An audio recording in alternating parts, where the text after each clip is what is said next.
Bismillahirrahmanirrahim. Assalamualaikum warahmatullahi wabarakatuh.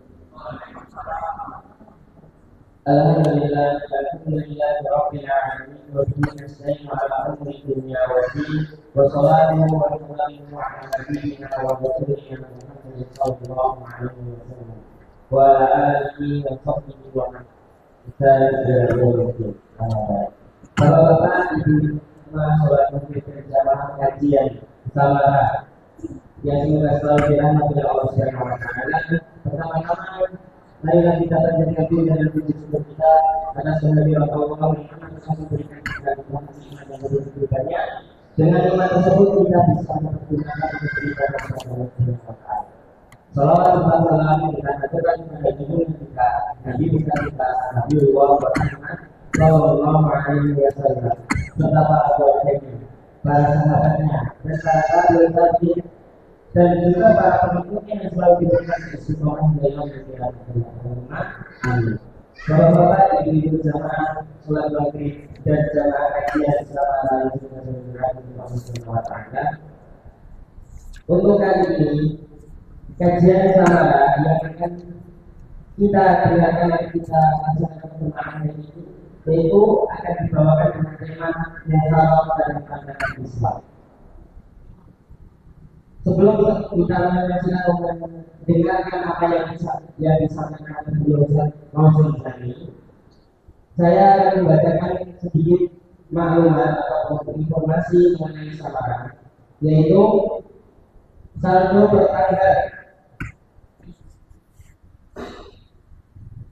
16 Juni 2024 3.928.000 rupiah, pemasukan 450.000 rupiah, pengeluaran 772.500 rupiah, dan saldo hingga hari ini yaitu 3.605.500 rupiah.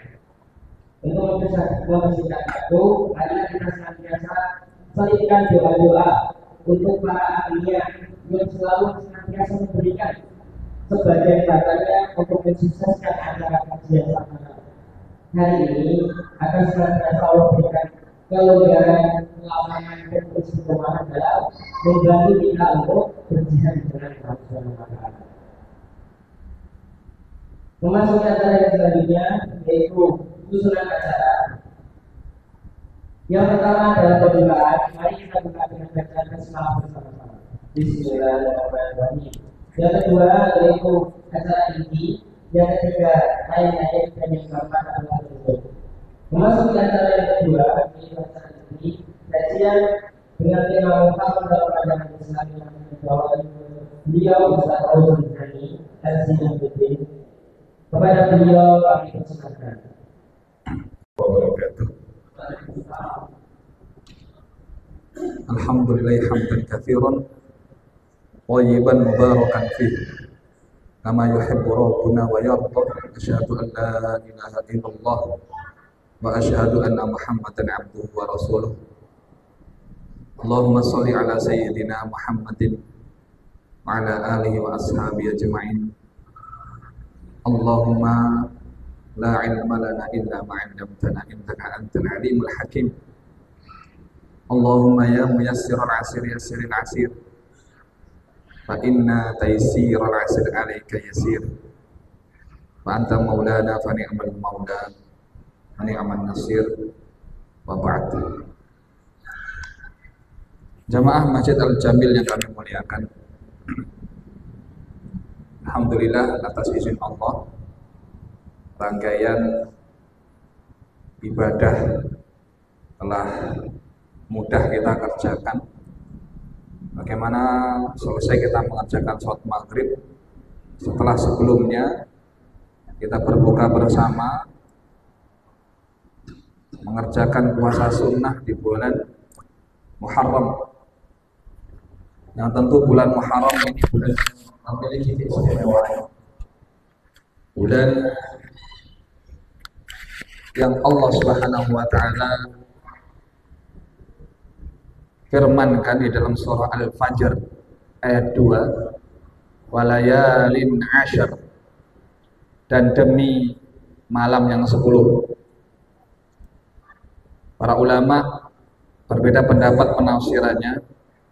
Malam yang 10, ada yang berpendapat yang pertama adalah 10 hari pertama di bulan Dzulhijjah, yang kedua 10 hari pertama di bulan suci Ramadan, yang ketiga 10 hari pertama, 10 hari terakhir di bulan suci Ramadan, dan kemudian 10 hari pertama di bulan Al-Muharram. Bulan Al-Muharram sebagaimana yang tadi kita sampaikan, walaupun para ulama berselisih pandang terkait penafsiran ayat walayalin ashar dan demi malam yang 10, ada yang mengatakan dengan 4 pendapat tadi, maka tidak menghalangi bahwa bulan Al-Muharram adalah bulan yang istimewa.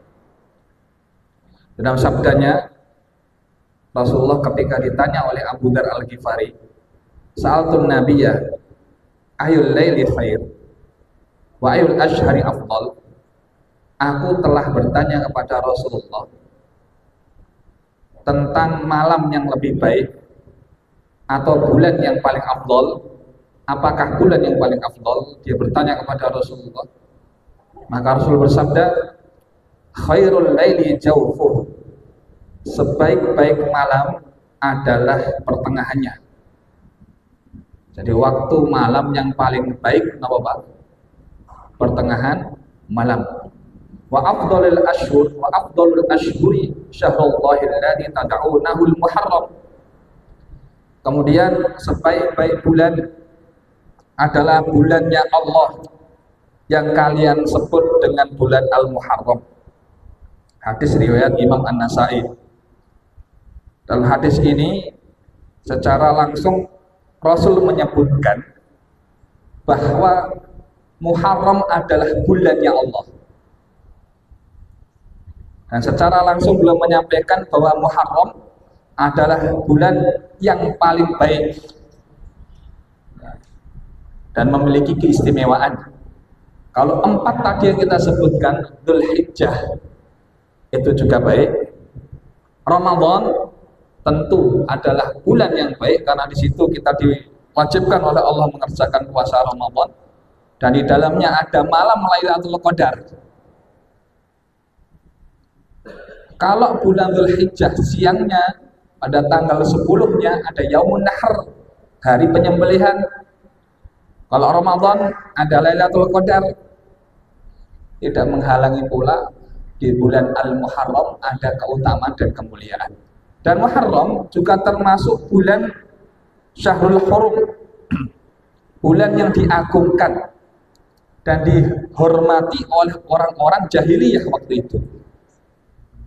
Jadi orang-orang jahiliyah memiliki kebiasaan ketika mereka berperang, lantas masuk bulan haram, break dulu perangnya, gencatan senjata di bulan haram ini. Yang disebutkan oleh Rasulullah SAW, "Inna zamana qad istadaraka hayatihi yawma khalaqallahu samawati wal ard." Sesungguhnya bilangan zaman itu berputar sebagaimana semestinya ketika Allah menciptakan langit dan bumi. As-sanatu 12 syahra. 1 tahun itu ada 12 bulan, minha arba'atun hurum, dari 12 bulan ada 4 bulan yang diharamkan. Salatun mutawaliyat, 3 berkesinambungan. Dzulqa'dah, Dzulhijjah, Al-Muharram. Apa? Dzulqa'dah 1, Dzulhijjah 1, kemudian Al-Muharram 3. Wa Rajaba mudhar. Sedangkan bulan Rajab itu nyempil, beda sendiri. Yang 3 mutawaliyah, sing nyempil napa? Rajab, tidak berkesinambungan. Alladzi baina Jumada wa Sya'ban, yang terletak antara bulan Jumadal akhir dan juga apa? Sya'ban. Yaitu ada bulan Rajab, bulan haram. Menandakan bahwa apa yang ditetapkan oleh orang-orang jahiliyah waktu itu dengan bagaimana mereka menghormati 4 bulan ini, maka di dalam Islam ditetapkan 4 bulan ini sebagai apa? Ashhurul Hurum. Allah berfirman, inna iddatas syuhuri indallahi 12 syahran fi kitabillah. Sesungguhnya bilangan bulan di sisi Allah ada 12 bulan. Minha arba'atun hurum, yang di dalamnya ada 4 bulan haram. Fala tazlimu fihinna anfusakum, dan janganlah kalian menzalimi diri kalian sendiri. Jamaah, dalam menyikapi bulan haram yang disebut dengan bulan kemuliaan, sebelum nanti kita masuk ke ayat tadi, bulan haram itu sendiri dikatakan muharram. Muharram itu diambil dari kalimat haram. Orang itu kalau mengatakan haram berarti haram itu hukumnya. Makan babi hukumnya apa? Haram. Minum tuak hukumnya apa? Haram. Ada tindakan-tindakan yang mengarah kepada perkara yang haram, namanya muharram. Maka menggolimi orang lain hukumnya apa? Bukan hukum. Menggolimi orang lain apa? Muharram. Kemudian melakukan pencurian muharram. Kalau dilekatkan dengan waktu, maka muncullah tambahan alif lam al-muharram. Maksudnya apa? Bulan ini adalah bulan yang diagungkan, jangan berbuat zalim di dalamnya. Sehingga dari ayat yang kita baca ada 2 kesimpulan kaitan bagaimana menyikapi bulan haram, terutama al-muharram sekarang. Yang pertama, yaitu haram untuk berperang di bulan ini dan melakukan tindak kezaliman atau kemaksiatan. Kaitan berperang, para ulama berbeda pendapat tentang hukumnya. Ada yang berpendapat bahwa hukum tidak boleh berperang di bulan al-muharram mansukhatun. Ya, hukumnya mansukhun, dihapus oleh Allah Ta'ala. Jadi tidak berlaku lagi.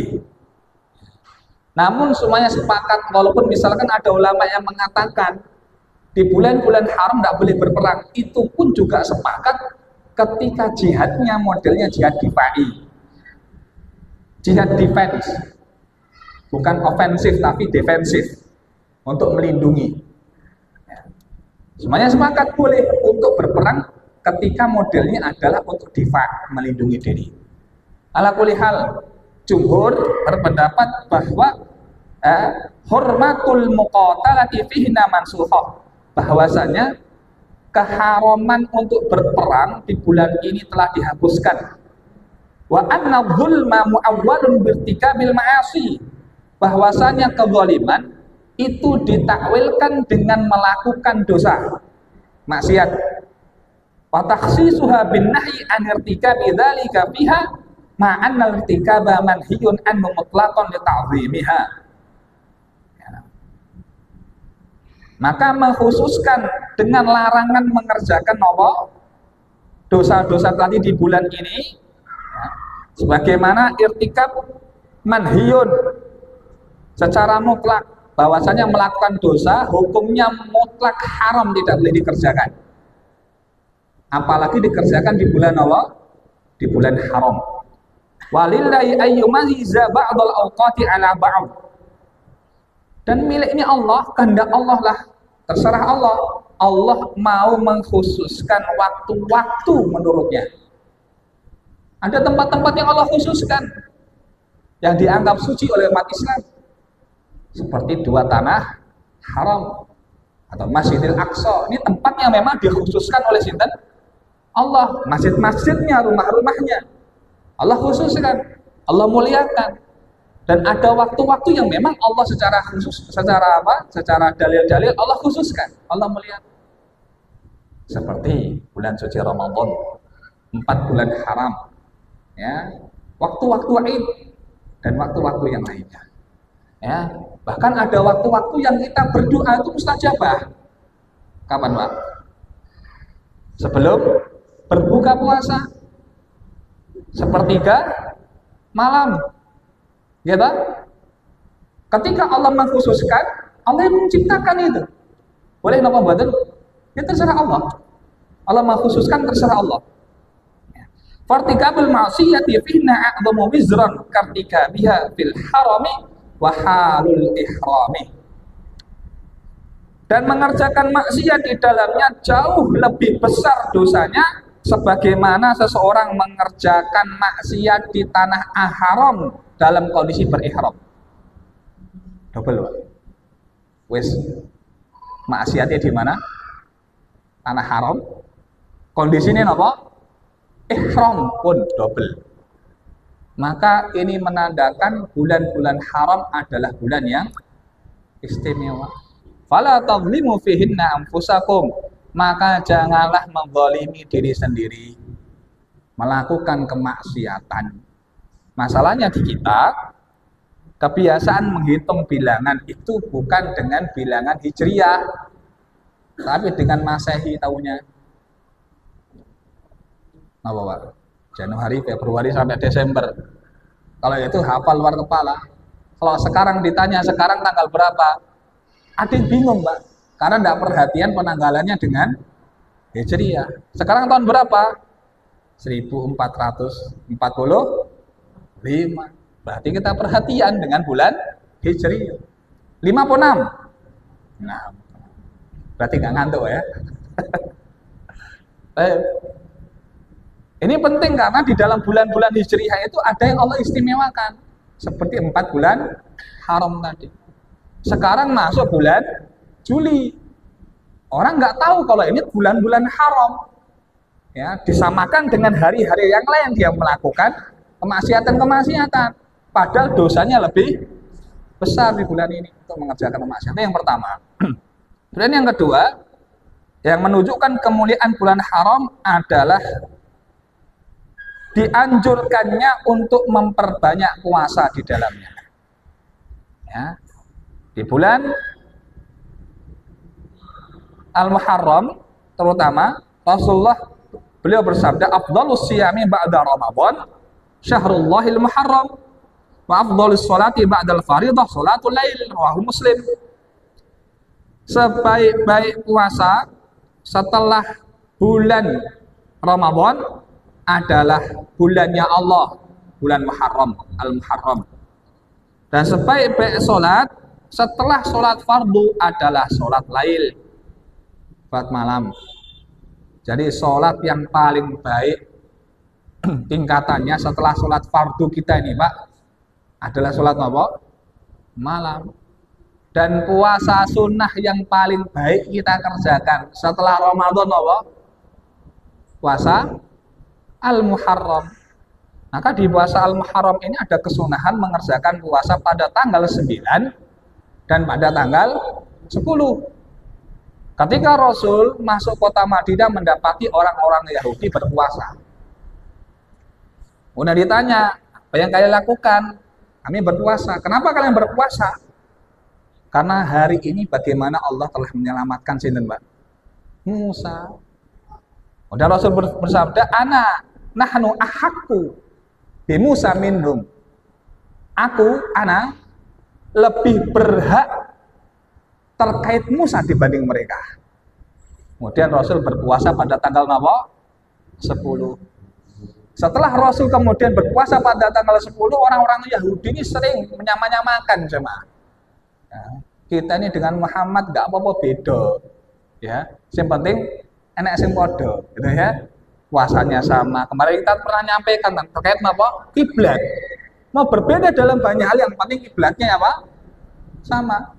Maka kemudian beliau bersabda, la in baqitu au la in ishtu ila qabilin la asumanna tasi'a. Jika aku masih hidup nanti tahun depan, maka aku akan berpuasa pada tanggal 9. Qadarullah, sebelum dikerjakan Rasul meninggal terlebih dahulu. Allah ambil beliau.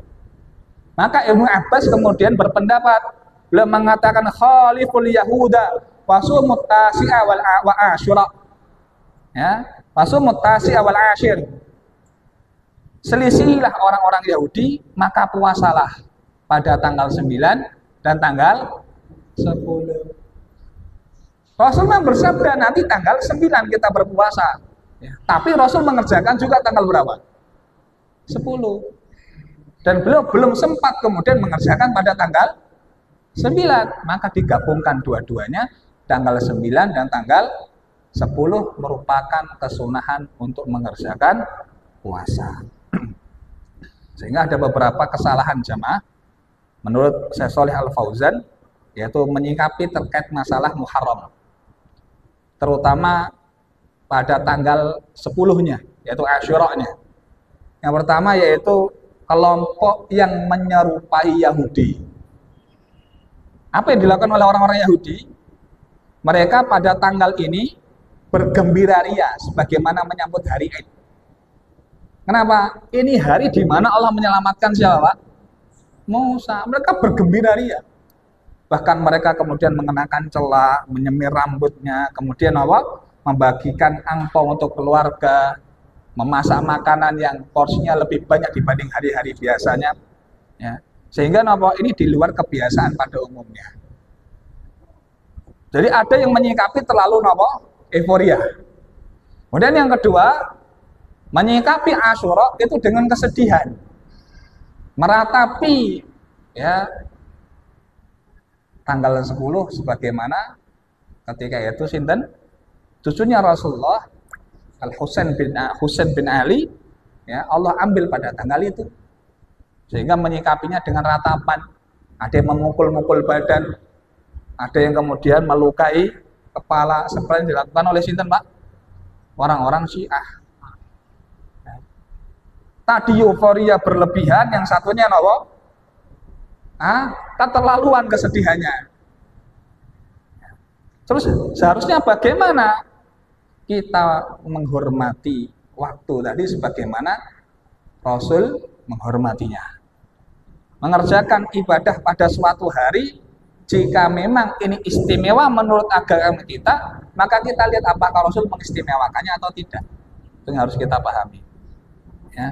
Bahkan juga ada saudara-saudara kita yang terutama di Pulau Jawa yang meyakini ya kalau ini bukan Asyura-nya, tapi malam Suronya, malam menyambut tahun Hijriah.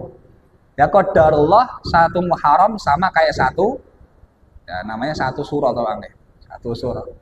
Maka ada yang kemudian kalau sudah memasuki bulan Suro tidak boleh untuk menikahkan anak-anaknya. Hanya biasanya mantu itu rame, Pak. Walimah itu rame pakai orang nikah pas bulan Dzulhijjah. Ya. Jadi kalau kita temukan masih di sekitar kita, kok banyak orang-orang nikahnya di bulan Dzulhijjah, kok rame. Ya, ini kekhawatirannya masih meyakini bahwa Suro itu keramat. Dan Suro apa? Keramat. Karena merupakan bagian dari keyakinan Suro tidak boleh menikahkan. Kemudian yang kedua, ada yang meyakini bahwa di bulan inilah kemudian waktu yang tepat untuk sedekah bumi. Agar sisa-sisa waktu sebelumnya, sisa-sisa waktu setelahnya itu terhindar dari kesialan, hal-hal yang tidak diinginkan. Ada yang kemudian apa? Menabur bunga, makanan ke laut. Mungkin ada yang kemudian membuat sesajen dan lain sebagainya. Bahkan ada yang mencuci benda keramat di malam satu Suro. Di kerisnya itu dikeluarkannya kapan? Pas satu Suro. Dicuci dengan bunga 7 rupa. Nggak tahu saya ini seperti apa cara nyucinya. Ya. Bahkan ada yang bertapa, Pak. Di malam bulan ini, ketika memasuki satu Suro, topo. Ada tempat khusus yang kemungkinan juga dia, Pak, didatangi. Kalau di Magetan itu yang paling rame di Gunung Lawu. Nah, inilah satu Suro, Gunung Lawu itu macet, Pak. Seperti tanggal 17 Agustus. Saya pernah daki 17 Agustus itu kayak pasar. Jalan tidak bisa. Jalannya ngantri. Nah, satu Suro juga begitu. Nanti yang rame di mana? Di dekatnya warung Boim, Hargo Dalem. Di bawahnya Hargo Dumilah. Itu nanti ada seperti tidak tahu nih apa yang mereka lakukan di sana, apakah ada yang mereka lakukan sebagai bentuk persembahan dan sebagainya. Maka ini Jika memang di beberapa masyarakat ada keyakinan menganggap sial suatu waktu, maka dia seakan-akan telah menyakiti Allah. Jadi kalau misalnya dia meyakini jangan dinikahkan bulan Muharram. Kenapa? Nanti suami dan istri yang menikah di bulan itu akan gampang cerai. Secara logika ngapunten, yang nikahnya bukan bulan Muharram ada yang cerai mboten, Pak? Banyak enggak? Banyak. Kenapa dikhususkan hanya Muharram saja? Padahal yang nikahnya bulan Ramadan pun ada yang cerai loh. Gitu? Iya. Nanti kalau nikahnya bulan Muharram utangnya akeh loh. Jangankan di bulan Muharram, yang bulan lainnya utangnya juga apa? Banyak. Kenapa khusus Muharram kok kelihatannya jelek banget? Sial banget.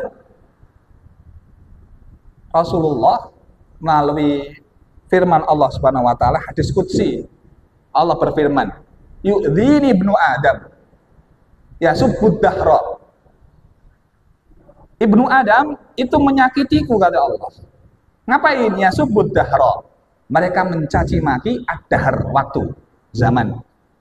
Wa ana dahru, akulah waktu itu. Biyadil amr, di tanganku lah, di genggamanku lah segala urusan. Uqallibul laila wan nahar, akulah yang membolak-balikkan siang dan petang. Hadis diriwayatkan oleh Imam Bukhari. Dalam hadis ini Allah Subhanahu wa taala menegaskan Ibnu Adam menyakiti aku. Dengan cara apa? Mencaci ya, Pak? Ad-dahr, mencaci waktu, mencaci zaman. Seperti orang-orang mengatakan sial bener bulan ini memang. Jadi ada waktu khusus yang dia anggap sial. Siapa yang menciptakan waktu ini? Yang menjadikan bilangan tahun ada 12 bulan. Sinten Pak yang menjadikan, Pak? Allah. Mau dihitung dengan ilmu falak sekalipun pasti balik lagi nanti. Allah sudah menciptakan waktu. Kalau kita mencaci waktu berarti mencaci sinten, Pak? Mencaci Allah. Maka mencaci waktu dalam hal ini terbagi menjadi 3, kata Syekh Shalih Utsaimin. Yang pertama, ayak sudal khabaru mahad dunal laum. Jika seseorang hanya memaksudkan hal ini sebagai apa? Kabar murni, memberikan kabar. Tidak bermaksud untuk mencaci, tidak masalah, Pak. Seperti misal seorang mengatakan, ya, hari ini panas banget, ya. Hari ini apa? Panas. Ini kan kabar, ini kabar ini. Dia memberikan kabar bahwa hari ini apa? Panas. Bulan-bulan ini kalau di Gunung Lawu adem enggak karuan, Pak. Ya, Pak. Karena puncak-puncaknya apa? Juli dan Agustus. Nah, di Dieng sekarang beku, Pak. Minus derajat. Ya, di bawah 0 derajat. Berarti dingin. Dia mencaci waktu napa mboten iki? Mencaci napa? Bulan? Tidak. Hanya memberikan kabar. Seperti perkataan Lot, "Hadza yaumun asib." Ini adalah hari yang berat ketika Allah timpakan azab waktu itu. Ini hari yang berat.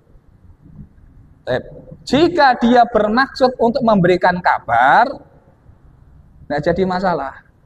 Tidak ada maksud untuk mencaci waktu. Kemudian yang kedua, ayasubbadahru ala annahu wal fa'il. Nah, ini yang berbahaya. Yaitu jika seseorang memaksudkan ketika mencaci waktu, dia bermaksud bahwasanya waktu itulah yang bermasalah. Dia fa'ilnya, dia pelakunya.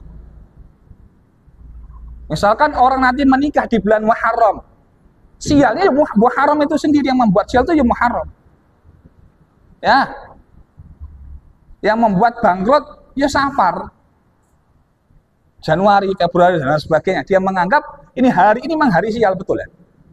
Bahwasanya pelakunya adalah ini, hari ini. Maka beliau menyampaikan jika keyakinannya demikian, dikhawatirkan keluar dari Islam. Karena sebabnya sial atau bukan sial, bahagia, kesedihan dan lain sebagainya. Sinten Pak sebabnya, Pak? Allah, Pak, yang mampu. Itu yang kedua. Yang ketiga, yaitu seseorang mencaci waktu tidak meyakini bahwasanya fa'ilnya waktu itu. namun Allah yang melakukan. Dia kemudian mencaci waktu dan yakin yang menciptakan waktu ini adalah Allah Subhanahu wa taala, maka inilah yang dimaksud dalam hadis. Muharram ini bulan sial. Ya, Pak. Berarti dia mencaci sinten, Pak? Mencaci sinten? Yang menciptakan haram sinten, Pak? Allah. Seakan-akan dia mencaci Allah. Harusnya nggak ada aja Muharram, Pak. Dari Dzulhijjah langsung lompat Safar. Muharram nggak ada aja. Yang menciptakan Muharram sinten? Menjadikan waktu bilangan 12 Allah. Makanya di dalam Islam ada keyakinan-keyakinan yang perlu untuk kita tepis, yaitu keyakinan tatoyur. Seperti ini beranggapan sial, itu tatoyur atau tasya'um, beranggapan sial pada sesuatu. Seperti misal, ada orang yang merasa sial karena hewan tertentu, Pak.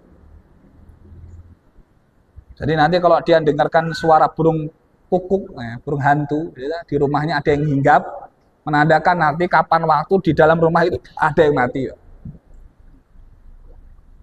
Ada keyakinan begitu. Nah, ini ternyata keyakinan orang Arab jahiliyah. Bukan di sini, tapi di jahiliyah dan Arab jahiliyah. Meyakini bahwasanya kalau ada burung yang hinggap, burung ini jelmaan roh dari orang yang telah meninggal dunia. Jadi nginguk omah, melihat bahwa ya rumahnya. Kemudian beranggapan sial dengan tanggal dan bulan tertentu.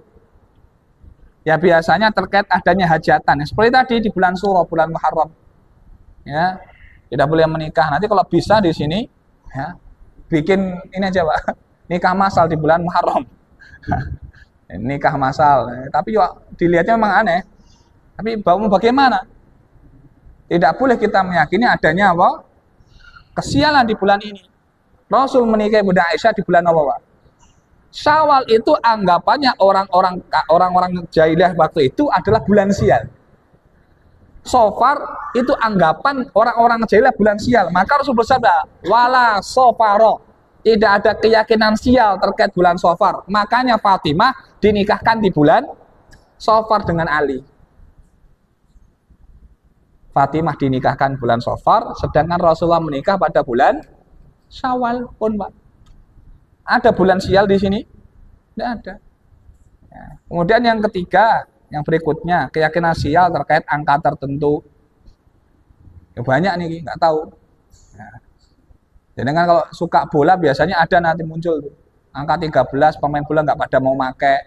Ya, bahkan di sini pun kita ada gedung di lantai 1, 2, 3, 4, kalau sudah sampai angka 13 dilompati.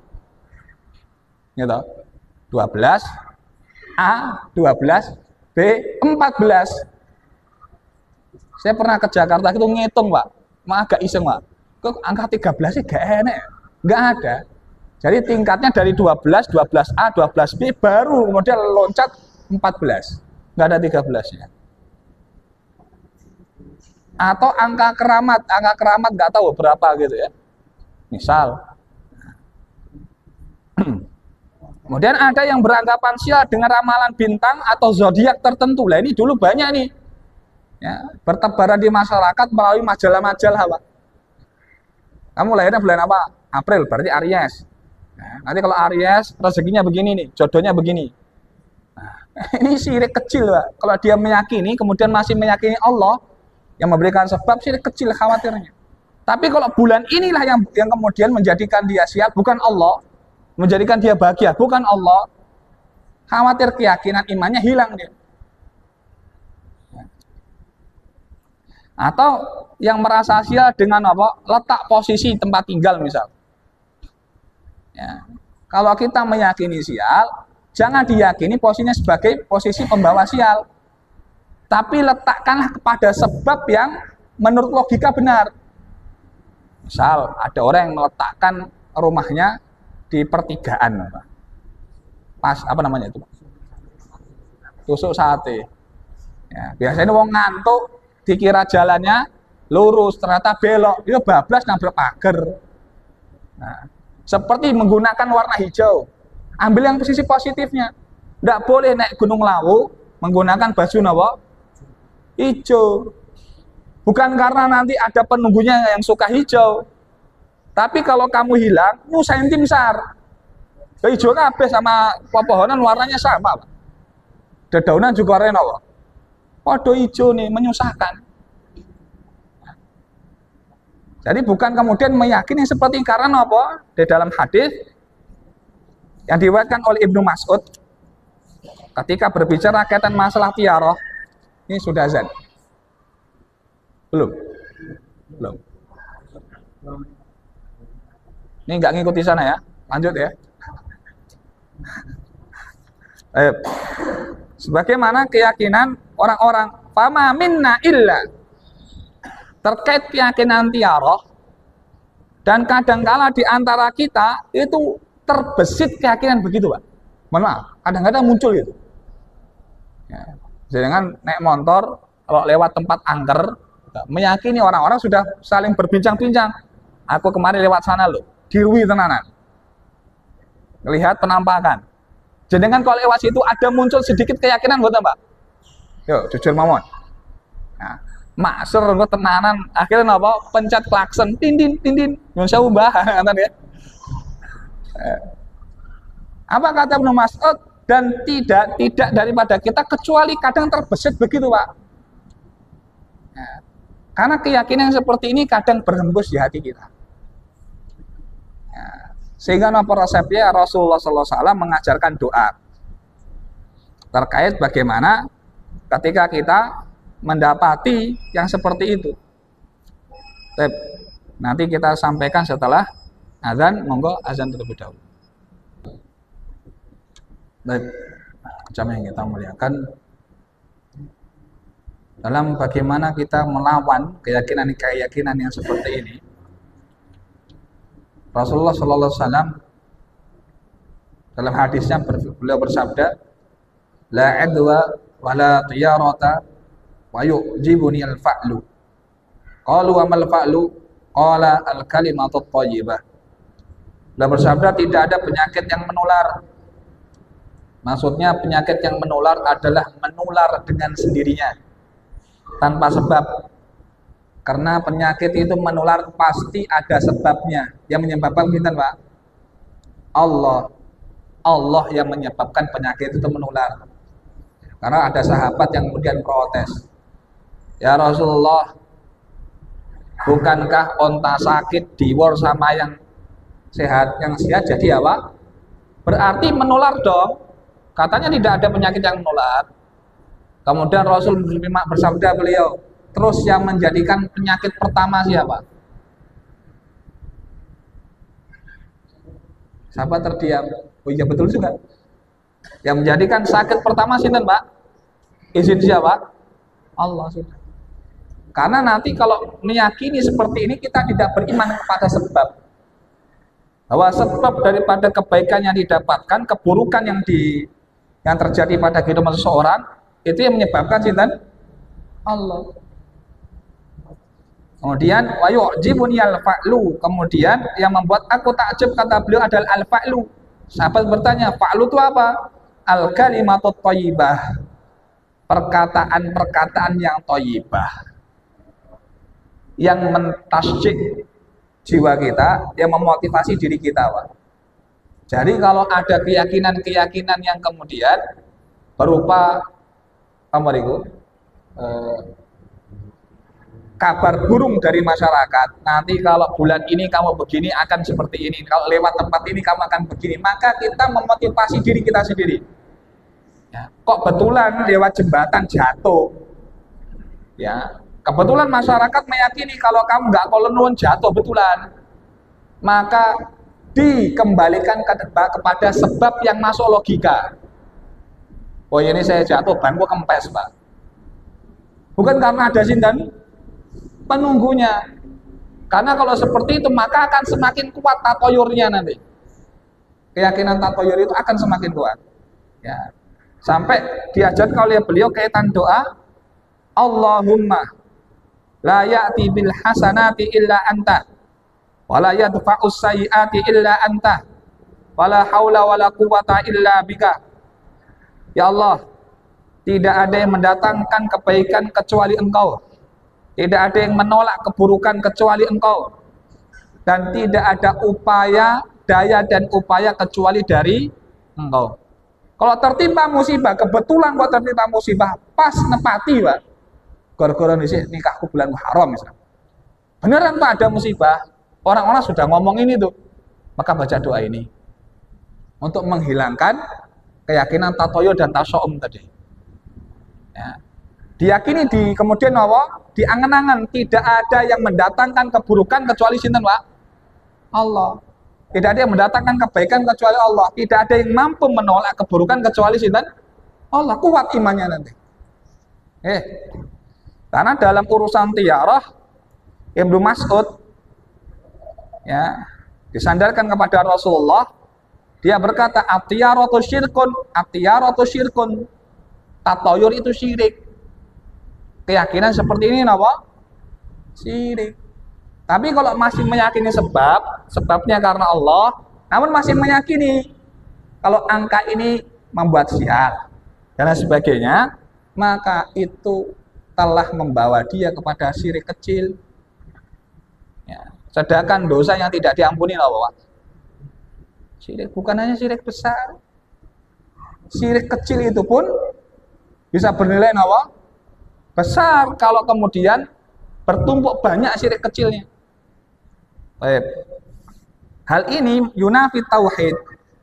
Tiarah, keyakinan tiarah itu menghilangkan tauhid dengan dua tinjauan. Yang pertama, orang yang meyakini tiarah tadi dia akan memutus tawakal kepada Allah. Akhirnya mau lewat jalan itu nggak berani. Kenapa? Orang nanti jam sekian lewat itu nanti pasti akan diganggu dan sebagainya. Padahal kalau dia yakin tawakal kepada Allah, ya kira-kira bisa nggak Pak lewat situ, Pak? Bisa. Makanya qat'ut tawakal, padahal tawakal merupakan bagian dari ibadah. Kemudian yang kedua, annahu ta'allaqa bi amrin la haqiqatan lah. Dia nanti akan ketergantungan dengan perkara yang tidak ada hakikatnya, Pak. Ini hanya sebatas khayalan atau praduga. Ini dugaan toh. Jangan-jangan emang sudah benar pasti kejadian. Tidak tahu, Pak, tapi masyarakat sudah ngomongin masalah ini loh, Pak. Ya, nanti kalau orang yang nomor 1 nikah sama yang nomor 3 dan sebagainya itu. Keyakinan tasya'um. Nggih. Karena kondisi juga disebutkan di sini, kondisi orang yang kemudian bertatoyur itu dia akan terlemas dari dua kondisi. Satu, orang yang memiliki keyakinan ini dia akan berpotensi meninggalkan amal, Pak. Ya. Kenapa Mbak nggak mau bisnis hari ini? Hari ngeblakin Mbak. Mbahku meninggal pada bulan ini, tanggal ini. Jadi saya nggak berani nanti membawa sial. Akhirnya meninggalkan amal toh dia, Pak. Iya. Ya, itu pertama. Yang kedua, ayam dia lakin fi qolakin. Dia berani untuk tetap beramal, tapi dibayang-bayangin perasaan khawatir, Pak. Ya, nanti gimana ya? Nanti bener gak ya omongan itu? Akhirnya dia Pak? Fi qolak.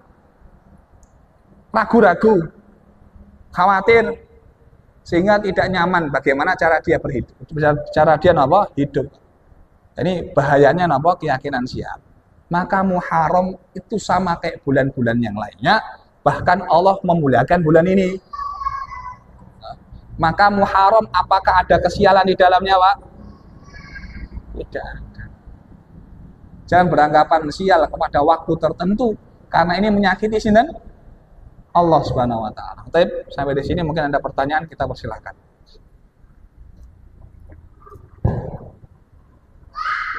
Pak Dokter.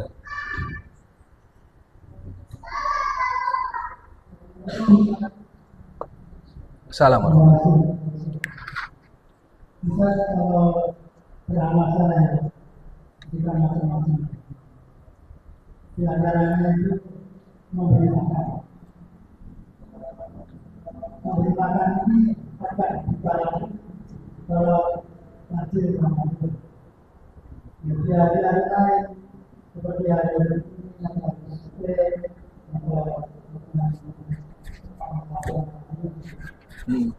Tapi itu warnanya biar lain. Memberi makan itu nggak kurang dibiasakan. Nggih. Padahal memberi makan di dalam aturan itu banyak adat. Terima kasih. Assalamualaikum warahmatullahi wabarakatuh.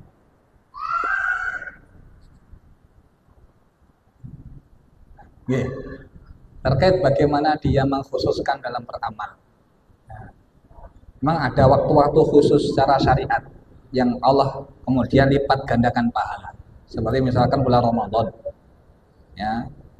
Allah Rasulullah sampai menyebutkan siapa man aftara shaiman. Ya. Siapa yang ngasih makan orang berbuka puasa, maka dia dapat pahala apa? Puasanya.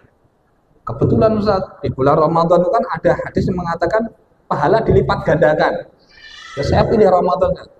Jadi dia memaksimalkan potensi beramalnya di bulan Ramadan. Boleh. Tapi juga jangan menutup adanya waktu-waktu yang kemudian dia harus berbuat baik. Ayo ta'imuna ta'am. Hendaknya orang-orang itu ngasih makanan. Kapan waktunya? Kalau bisa kita diberikan keluangan rezeki, dikasih di waktu-waktu yang lain. Ya. Dan itu tidak menafikan adanya kebaikan yang boleh kemudian kita maksimalkan di bulan tertentu seperti bulan Ramadan. Baik. Mantan Pak Dokter? Monggo.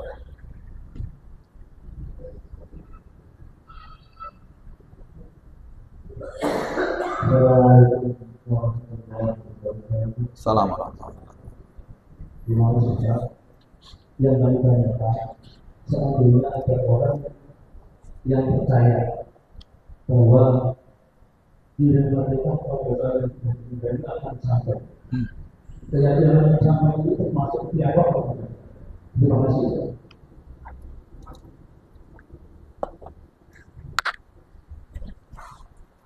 Mengirimkan bacaan Quran ini merupakan bagian dari perdebatan para ulama. Dari banyaknya hadis, kemudian ayat-ayat, sehingga muncul kemudian pendapat bahwa membaca Quran itu tidak sampai pada mayit. Ini pendapatnya Imam Syafi'i.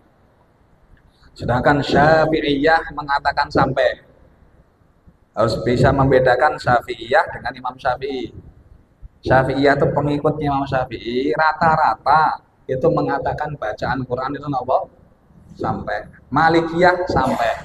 Jumhur ulama menyampaikan bahwa bacaan Quran yang dihadiahkan kepada mayit itu sampai. Dan ini juga berlandaskan hadis, bukan hanya semata-mata persepsi pribadi. Karena ada anjurannya.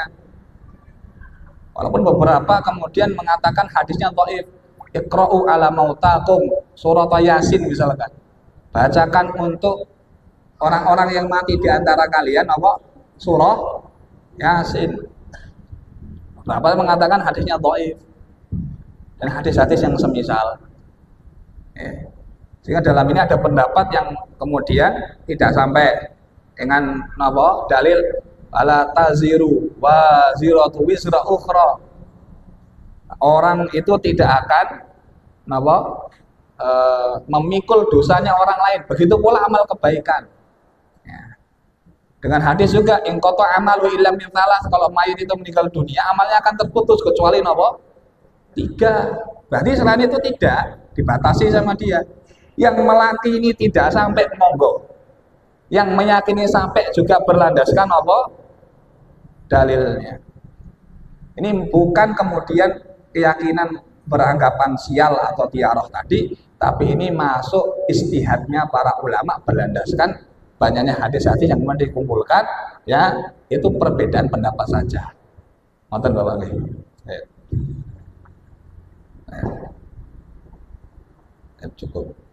Cukup saya tutup. Jamaah yang kita muliakan, semoga yang sedikit ini manfaat. Assalamualaikum warahmatullahi wabarakatuh. Kita bisa memberikan atau kita bisa mengaplikasikan kehidupan sehari-hari kita, bisa mengamalkan dalam ibadah-ibadah kita. Barakallahu fikum. Kemudian saya terakhir yaitu penutupan dalam alhamdulillah rabbil alamin. Wassalamualaikum warahmatullahi wabarakatuh. Assalamualaikum warahmatullahi wabarakatuh.